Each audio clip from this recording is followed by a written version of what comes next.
Бұл жерді түріктер әппақ жұмақ табиғаттың жетінші ғажабы деп атайды. Осы бір ерекше жерді көруге жыл сайын әлемнің түкпір-түкпірінен 2,5 миллион адам келеді. Мамық Камал түрік тілінен аударғанда Памуккале осылай аталады. Сәлем құрметтім, менің атым Балжан, сіз менің арнамды көріп отырсыз, лайк басып пікір қалдыруды ұмытпаңыз. Каналға жазылып, басқа да видеоларды көре отырыңыз. Денизли деген қала арқылы өтіп бара жатырмыз. Памуккалеге кіретін жолда 1 миллион адам тұратын үлкен қала екен. Памуккале Түркия мемлекетінің оңтүстік батысындағы Денизли аймағында орналасқан аппақ ерекше тау. Денизліда жаңбыр өте сирек жауады екен. Алайда аймақтағы жасыл желеңге қарасаңыз, құрғақ аймақ деп айтпайсыз. Құрма, зәйтүн, айва, анар сияқты жеміс төгіліп тұр. Бізден кет Түркияда суару жүйесі өте жақсы жолға қойылғандықтан елдің құрғақ аймақтары да бау-бақшадан кенде емес екенін айтады. Жол бойы зауыттар да көп кездестірдік. Біз көрген зауыттардың дені гранит тастарын өндіретін зауыттар екен. Гранит өндіру бойынша Түркия әлемде алдыңғы қатарда екен. Алайда зауыттардың бірде-бірінің мұржасынан будақтап жатқан түтін көрмедік. Еш жерден ыстың иісін сезбедік. Сөйтсек Түркия зауыттары барлық мұржаларына фильтр орнатқан екен. Ал теңіз жағасындағы қалаларға тіптен зауыт салуға тыйым салынған.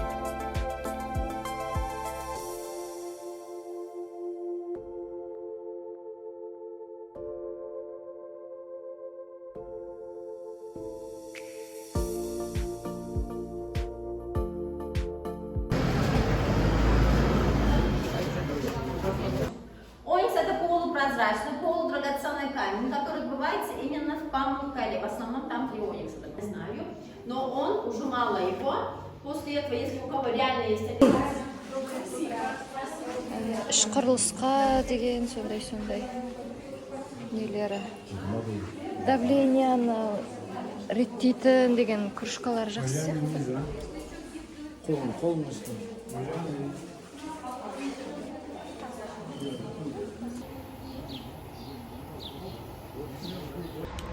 Сағат 10-нан кетті, біз қазір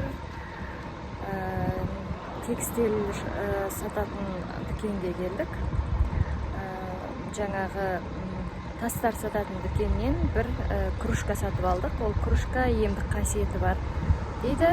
Бір кружка сатып алдық $25. Скидка бар деп айтқан болатын. Ол скидканы мен өзімде ұмытып кеттім. Оларда есіме салған жоқ, соған кішкене өкініп қалдым. $25 теңгеге шаққанда 10 мың теңгеден асады.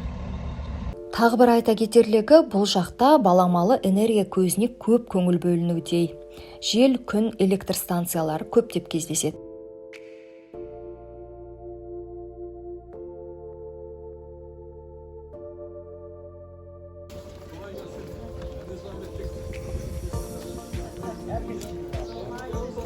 Вот между эти две колонны, видите? Две ряды колонны. Это называется стоа. Сверху там... Біздің заманымызға дейінгі 2-ші ғасырда Перғам патшасы Евмен Ерополь деген ару әйелінің атына қала салдырған. Ерополис біздің заманымызға дейінгі 133 жылы Рим империясының қолына өткен. 17-ші жылы қатты жер сілкінісі кезінде қирап, бірте-бірте қайта қалпына келтірілген. 60-шы жылдары Рим аристократтары арасында танымал курортты жерге айналады. Бұл жердегі хауызға тіпті Клеопатраның өзі келіп суға түскен деседі. Қандай әсердесің? Ой, күшті әсеріміз күшті болды. Рим империясынан қалған Түркиядағы тарихи ескерткішті өмірімде бірінші рет көрдім. Ғажап екен. Мына аркаларды, ана бағаналарды салу технологиясы қазір жоқ қой мысалы. Ол кезде қалай салғанын адам не жетпейді. Ғажап екен, ғажап. Бұл өркениеттің несі ғой, бізге жеткен қалдығы.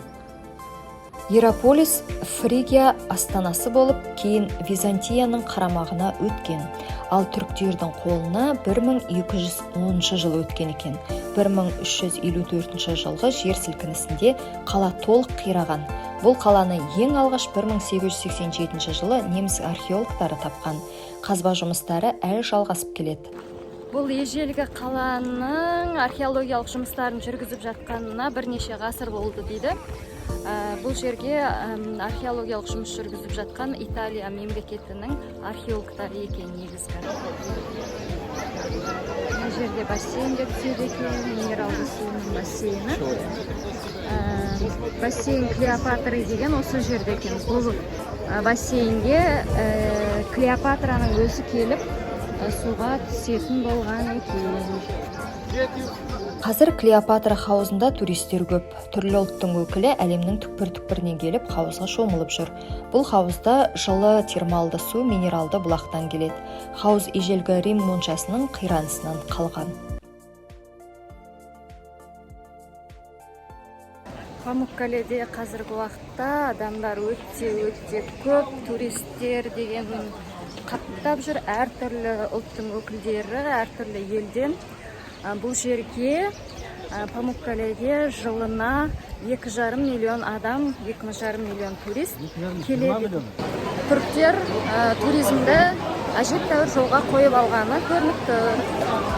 Хауыздың жоғарғы жағында Рим амфитеатрының орны бар. Театр 10-12 мың адамға арналған. Бұл жерде Аполлон, Плутоний храмдарының қирандылары да бар.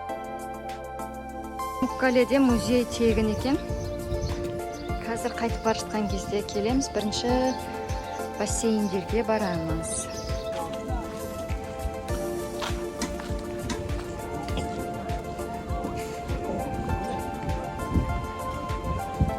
Келдік, Памуккале. Аяқ киім істесеңіз.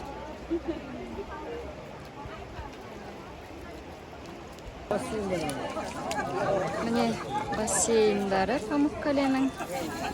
Ішінде минералды су. Бұл неге аппақ дегенге келетін болсақ, бұл жерде минералды тұздардан осындай аппақ тұздар, минералдардан аппақ тұздар жиналады екен. Табиғаттың жаратқан ғажайыптарының бірі Памуккале осындай.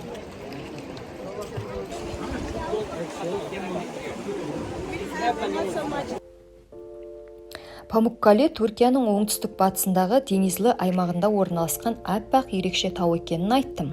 ЮНЕСКО-ның дүниежүзілік мұрасына кіреді. Таудан термалды бұлақ ағып жатыр. Осы бұлақ минералды тұз түзіп, тауды бір-ақ жауып кеткен. Нәтижесінде 1077 гектар жер аппақ тұз жамылған ерекше мекенге айналған.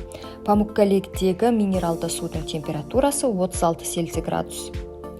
17 бұлақ көзі бар. Бұл жерде де ығы-жығы адам. Памуккале жотасының биіктігі 200 метр. Памуккаледегі тұз термалды бұлақ арқасында түзіліп отырғандықтан бұл жердің табиғи сұлулығын сақтап тұру үшін таудағы бассейндерге үнемі минералды сулар толтырылып отырады екен. Тау құрғаса, тұз қарайып, қарапайым тасқа айналатын көрінеді. Туристерге таудың белгілі бір бөлігінде ғана жүруге рұқсат, қалған бөлігі адам аяғы басуға тыйым салынған.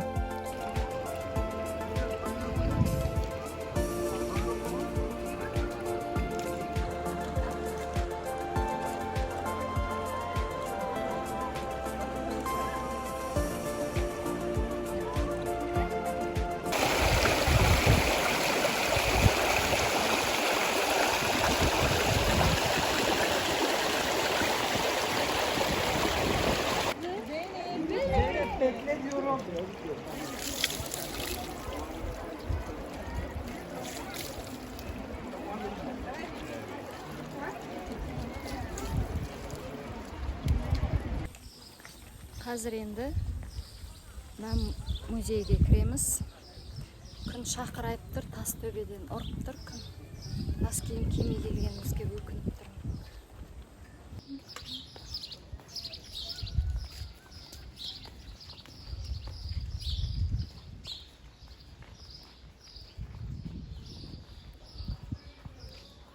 Музей түсіруге бола ма екен, болмай ма екен?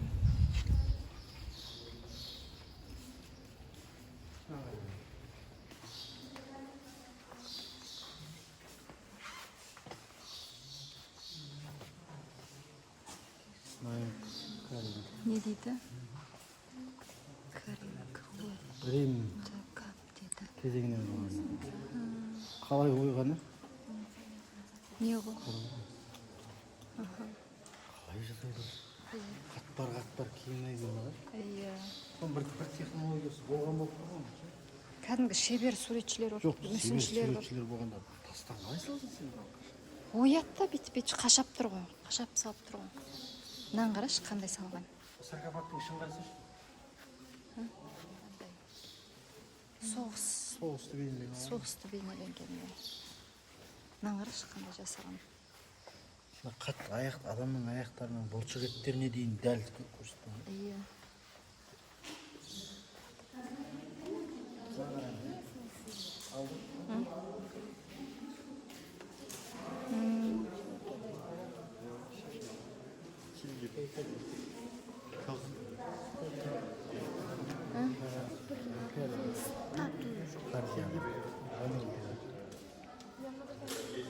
Қалғаны ғой? Бір аяғы не болып тұр ғой сонда, иә? Шолақ аяқ болып тұр ғой.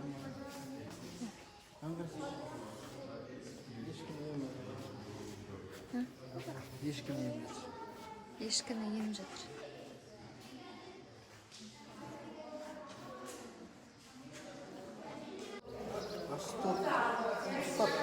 Бүлдіршін баланың гробницасы сияқты көрейік. Остоток 3-ші ғасыр. Мәрмәрден жасалған екен. Кішкентай баланың қабірі. Ақ мрамордан ойған, Не қалай жасалған? Музейден шықтық. Біздің гидіміз енді қазір амфитеатрға барамыз деп айтқан, бірақ барғымыз келмей шаршап тұрмыз. Қазір көреміз, барсақ сіздерге көрсетемін, бармасақ көрсетпейміз. Иман Жүсіппен аяғым шаршап келе жатыр. Таңғы сағат 4-те шыққанбыз, қазір сағат 1:30 болды. Содан бері әлі жүріп келе жатырмыз. Мен жалпы өзім осындай тарихи жерлерді жақсы көрем. Барып көргенді, осындай жерлердің ежелгі заманның атмосферасына енгенді жақсы көремін. Біздің Қазақстандағы тарихи жерлердің видеосын описанияға қалдырамын, және жоғары жақтан да көре аласыздар. Сілтемені басып. Мына алдарыңыздағы қораз, әтеш, осы жердегі Денизлы қаласының символы екен. Денизлыдағы қораздардың сондай тұқымы сондай. Бұлар 1 минутқа дейін шақырады екен. 1 минут бойы тоқтамай шақырып, содан ақыры шаршаған сондай талып қалады екен. Құлап түседі да. Содан кейін сондай ерекше қораздар дейді, осы жақтың символы.